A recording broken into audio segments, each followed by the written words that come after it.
guys, welcome back to my channel. If you are new, my name is xoxo. And if you're a returning subscriber, hi, welcome back. I've gotten so much question about this particular topic, which is like my PTE experience and how I was able to get 90. Okay. Okay, yeah, I'm just joking, but I'm not joking about getting 90 though, but anyway, the point is that I understand how like stressful and like sort of like daunting the whole trying to prepare for your PTE can be. So I just figured I'll share my experience on how I prepare for my PTE. I'm not like a tutor that'll give you in-depth tips and tricks, but just like as a normal person that wrote PTE, how I like my experience overall, the exam, my preparation, everything has to do like how I got myself ready and did my exam and got 90. Okay, so I hope this video helps someone. I really do hope. And yeah, if you have questions at the end of the video, just let me know in the comment section. Okay, yes, let's just dive into it. So first things first, you might be procrastinating. Basically, I was procrastinating. I didn't want to book my exam. First of all, I was like, let me just study for the exam and then book for the exam. Yeah, you will not study, trust me. You'll be too scared and then you'll be panicking and then you end up not studying. So what I did and what I'll probably advise you to do is just book the exam. I booked the exam a month before, like a month ahead, and then I just knew, okay, I've booked in the exam, I cannot procrastinate anymore, I have to get it done. So then I started studying. Like I literally had no choice. And I'll leave the link to the website where I booked the exam in the description box, and you can also find the price of how much the exam costs there. So yeah, basically I'll just say book the exam and then worry about any other thing. But once you just worry first without booking the exam, that's how you keep procrastinating. So just close your eyes, book it in. I did it like in the middle of the night. I was like, yes, I'm doing this. Book it in. Then after I booked in the exam, I had a friend introduce me to this app called APEUNI, APEUNI, okay, UNI, sorry, APEUNI. By the way, this is not sponsored, but that app was really helpful. So the app has like a free version where you get to do the practice for each section, which is like the listening, speaking, reading, writing, and then you have one chance to do one mock exam, which was like, it's nice if you're just like trying to study. But me, I wanted to get 90. Okay, I had a plan, I was on a mission. So I had to pay for the 1 month on. So because I booked my exam 1 month, I just did like 1 month subscription, and that way it kind of like gave me access to other features, sort of like doing more mock exam, having my exams graded, seeing the scores, sort of like looking at the errors and the mistakes and like sort of like fixing that, which is what I wanted. Again, the free version is like great, amazing, but I needed more because I don't want to get average. I wanted to like go up there. Another thing I did was to go on YouTube and look for like tutors. Okay, they had like different tips and tricks. Now having the app is amazing, and you might just study like you're studying normal English.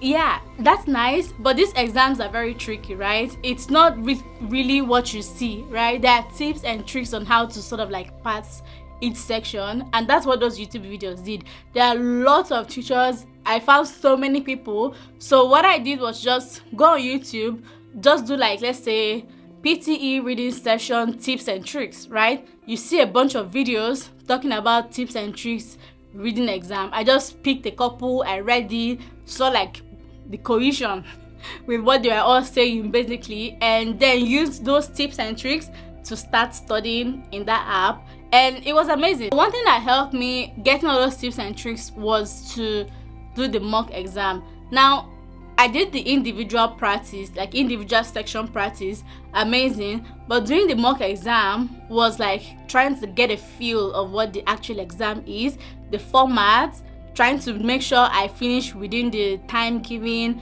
not to exceed the time, because you don't want to be stuck on one question and the time runs out and then you're not done answering other things, right? That's like a fail, automatic basically. So with the mock exams, I was able to like sort of like learn how to like write my exam within the time and still finish on time and have everything just like really done and ready and amazing. Basically, the first 1 week of me getting up was learning each section, right? So for listening, I just did like practice. I did practice for speaking, for reading, for writing, and some of them are like similar. Like some of the listening are there in the reading. It's like together.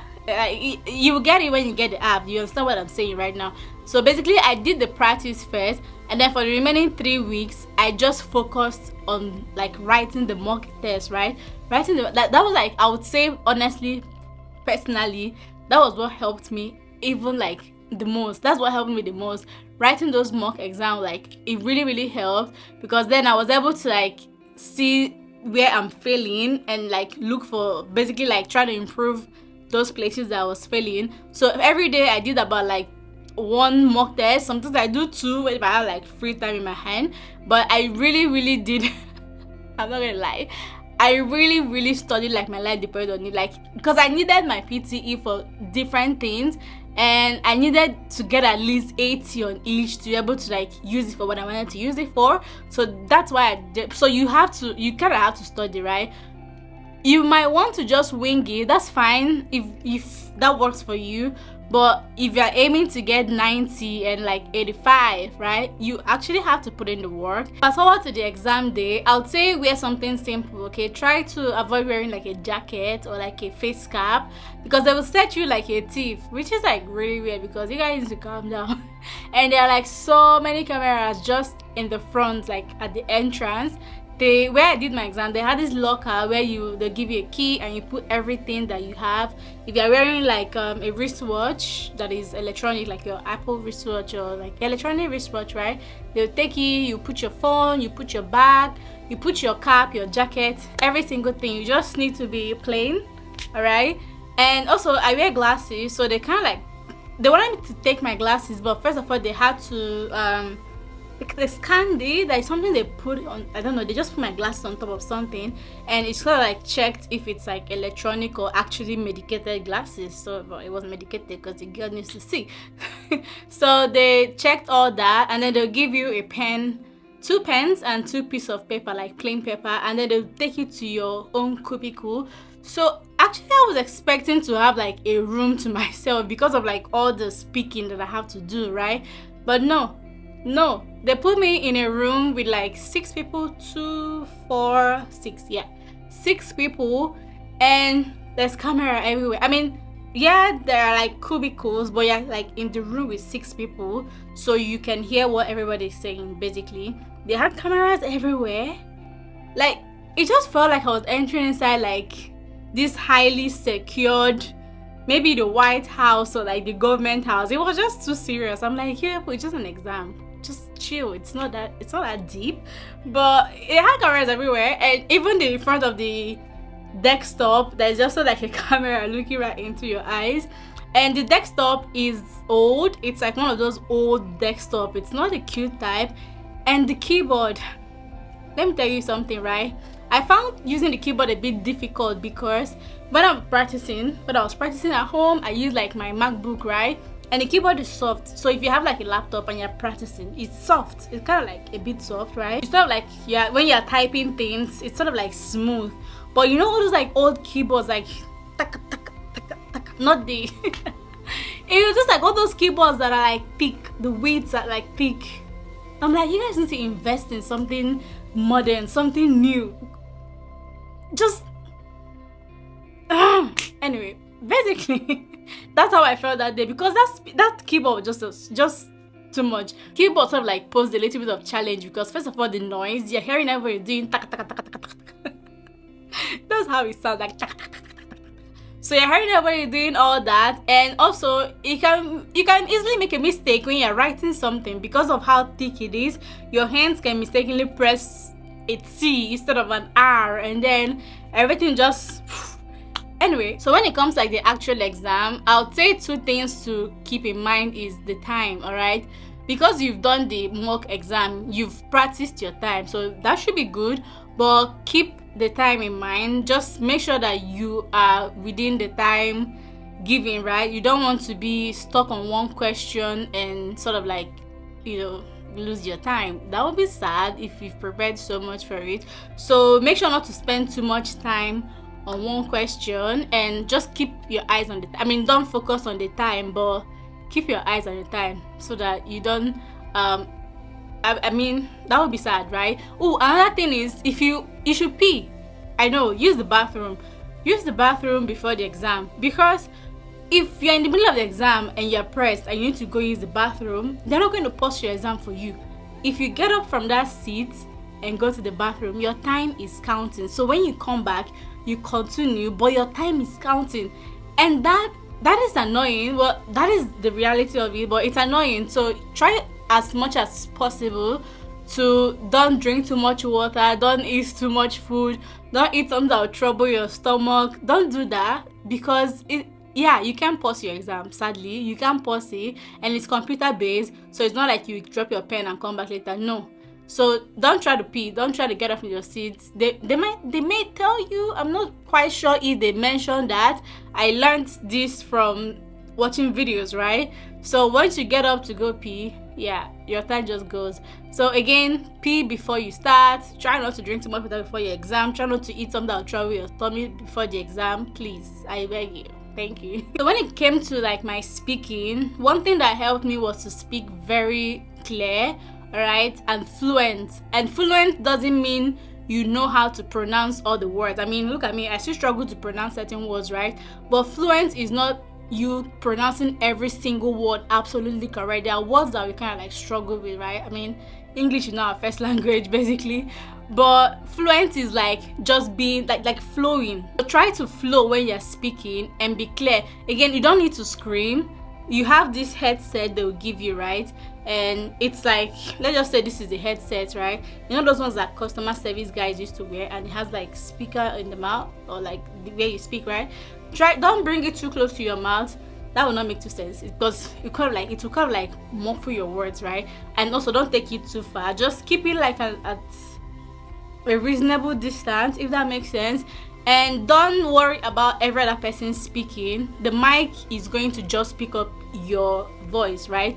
Don't speak on a very low tone. Speak out loud. Sit up properly. Speak out loud, but don't shout, if that makes sense. Don't scream, but be audible. Like the way I'm speaking, like I'm very, very audible right now, but I'm not screaming. Also, in terms of like being fluent is also trying not to stammer a lot and trying not to repeat yourself a lot. So you might be tempted to try to repeat yourself. Don't do that. Okay, if you are reading something and you miss a word, just keep going. I got 90 in my speaking, but not because I was 100% perfect. It was just because I kept going, and that's literally what they're looking for when it comes to being fluent and clear. They're not, you might feel like, oh my god, I missed this word, oh my god, I stammered here. Just keep going, just keep going, just keep going, just keep going straight, like you are right. Even if you mispronounce the word, just keep going like you're right. You are right. No, for real, just keep going like you're right. In terms of like pronouncing your word, that's also like being clear, right? You have to pronounce your word, okay? Pronounce your word. Don't like muffle it up. Pronounce it. I mean, that's literally what it means to be clear, basically. Try to pronounce your word. Also, when you're doing like all those mock tests, you are able to find words that are like a bit difficult for you to pronounce and learn how to pronounce them properly, right? For the writing, I would say what helped me was proofreading, because your content might be great, but you're making a little bit of mistake with like your full stop, your commas, using plural instead of single, or using single instead of plural. Just when you are done writing, take your time to read through, because it's just those little things that actually make you fail, and you don't want to fail, right? So with writing, it's just proofread, right? Proofread. You can watch those YouTube videos to get tips and tricks on how to write, but even if you get all those tips and tricks and you don't proofread your word and you make like little mistakes, right, it's going to affect your overall score. So with listening, just pay attention, right? That's why they gave you the pen and the paper. Write down every single thing. There's this part where somebody has to speak and you put down things and then you write it, right? Listen, okay? Listen and write down every single thing. Put it down. You don't have to understand the what they call it. You don't have to understand what the topic sentence is all about. You just need to capture the words that matter. If it's about thumbnail and they're talking about something about thumbnail, I don't even know what they're saying, just write down the words you're hearing, write it down and make your own sentence, right? That should help, honestly. Again, look at those videos that gives you tips and tricks, but you have to actually find a way to pay attention. Just do not be distracted, because once your mind just wanders a little bit off, you can't like miss so many things. So that's why doing the mock test will be so helpful, because then you can like train yourself to be focused. I just remember something, when it comes like writing, they usually have like this word count like between 50 to 70. Don't try to write below 50, don't just write above 70. Stick to 50 to 70, because anything like 49 you lose some points, anything like 71 you lose some points. Just try to stick in that word count that is given. Very, very important. Like, people do neglect that, but that matters a lot. So basically, in conclusion, try to use the app and do a lot of mock tests. Trust me, a lot of mock tests is going to help you. And also, if you're using the app and you feel like it's too hard and you're passing, I'll tell you something, right? When I was using the app, I was doing my speaking, I was just getting like 60, 65. It's annoying, trust me. And I struggled to get 70, even up until the night before my exam. I wasn't getting 80 in my speaking. But then, come to think of it, speaking was like my highest score, which is funny because I literally got 90. And it's not because I was super perfect, it's just because I had to practice all those tips and tricks. And because the marking criteria in the app was just so much tougher than the actual marking criteria. So study so hard, okay? Study hard. Don't say it's an excuse not to study. Study hard, right? The app sort of like toughens you up, okay? Because of how hard it is, it makes you study even more. So it sort of like toughens you up. Again, be fluent, be clear, proofread. Very important, proofread, because that's how I was failing during my mock test. Proofreading, I hate proofreading, so proofread. And if it helps, you can practice your listening with like sound, okay? Put sound, or like you're speaking with sound, because again, I told you we were like 6 in the cubicle, right? And then there were lots of people making so much noise. Yeah, you might just get distracted by somebody else doing their speaking and somebody else doing their speaking, and you lose focus, right? So maybe try and practice, because I did with like music in the background while I speak, and don't let it distract me. That really helped though. So basically, after the exam, that's it. They'll take your pen and paper, right? Like, why though? Why? I don't know, it doesn't make sense because it's just a bunch of nonsense you wrote. But the point is, they'll take your pen and paper, they'll give you back your locker key, you take your things and you go, and then your result comes out in, when I did my exam, it came out in 2 weeks. Some people's own came out in a day, 24 hours. I think it varies. I don't know how that works, but yeah, that's basically my experience writing PTE. I really hope this video helps you in preparing. Again, just watch people's video on tips and tricks. It's not about how brilliant you are, it's about like making use of those tips and tricks to get exactly what they're looking for. And yeah, if this video was helpful, let me know if this video was helpful. You see, if this video was helpful, let me know in the comment section. If you have any other question, let me know in the comment section, and I'll try my best to answer it. Leave website links in the description box so you can check it out and like get more answers. All right, thank you guys for staying with me, and I'll see you guys in another video. Bye.